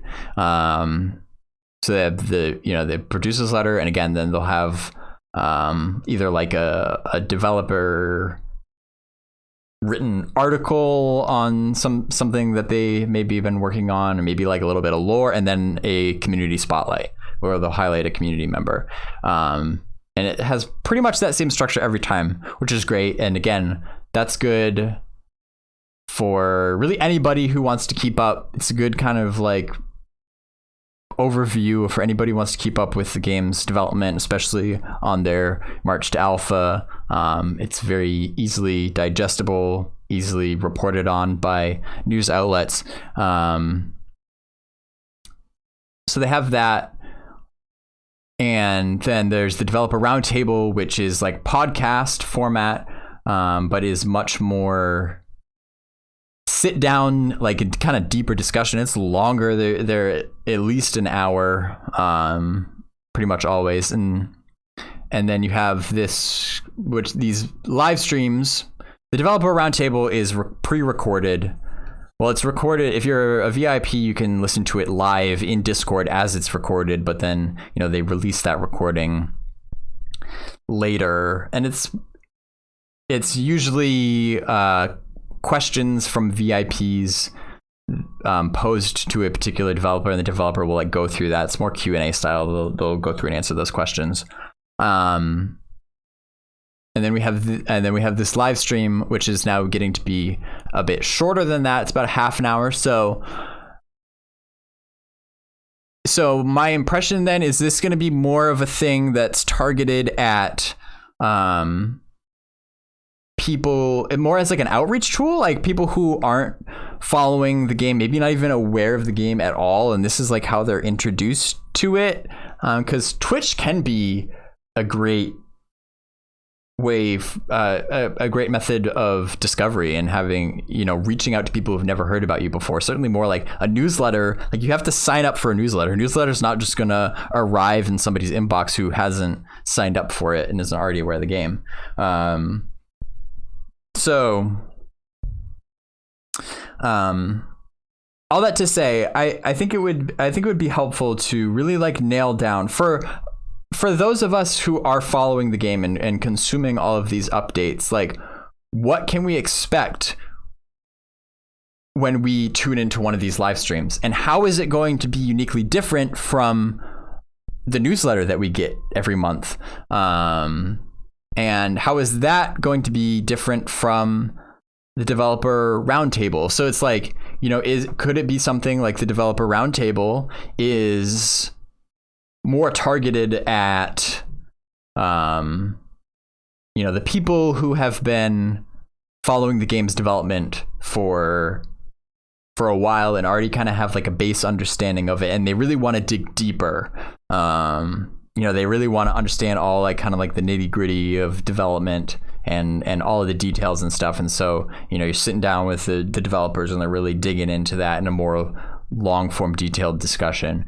You have something like that compared to, which is uniquely different from like an outreach tool, like maybe a live stream like this on Twitch, where it's much faster, much lighter, not as detailed, just kind of going over like the broad strokes of Pantheon, to introduce people to it. Because again, it's just out there on Twitch, like people who have never heard of Pantheon can find it and tune in and learn about that, which is great. That's important. You got to be bringing new people in. But if we knew that, like, there's nothing wrong with that at all. That would be, but that would be more things like the info would be things that people who have been following the game development in the past will probably already know. But that's okay. Like, that's even necessary as long as it's prefaced with the expectation that, like, if you've been tuning in, if you've been following Pantheon's development for a while, like, there's probably not going to be a whole lot that you don't already know. Like, there's not going to be huge announcements made on the dev live stream, and it's more things like it still might be entertaining to tune into just for the heck of it, maybe to get some lore tidbits or whatever the case may be, but you're much less likely to be disappointed if you tune into it. You can keep your expectations in check better, because you're not going to go into it expecting to hear some like major funding announcement or whatever the case may be, because you just know, like, or even like an update about vinyl. Even perfect example, like, okay, I'm not expecting to hear any major announcements about vinyl or whatever, because this stream is targeted more at the people who haven't been following Pantheon as closely. And so if you start talking about vinyl, they're gonna be like, what the heck is vinyl? What does it even mean? This is not interesting. This is not cool. Like, okay, so if I want updates on vinyl, I have to wait for the developer roundtable or the monthly newsletter, like those things that are targeted more at people who already have like a base understanding of Pantheon's development. Does that make sense? That's what I would like to see. I would like to see the identity of each of these different platforms clarified a little bit better, because I think it will just help expectations overall. Like, I see a lot of people going into these monthly live streams expecting to hear big news, like this is where they're gonna be dropping, like, gonna be dropping the bombs. And they get their hopes up every month, and then when it's not that, then they get disappointed. That's just it.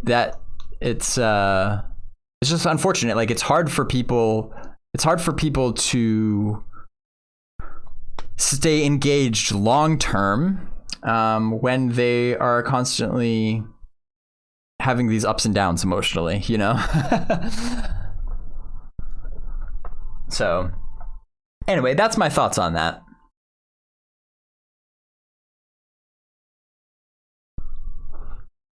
Anyway, with all that said, I know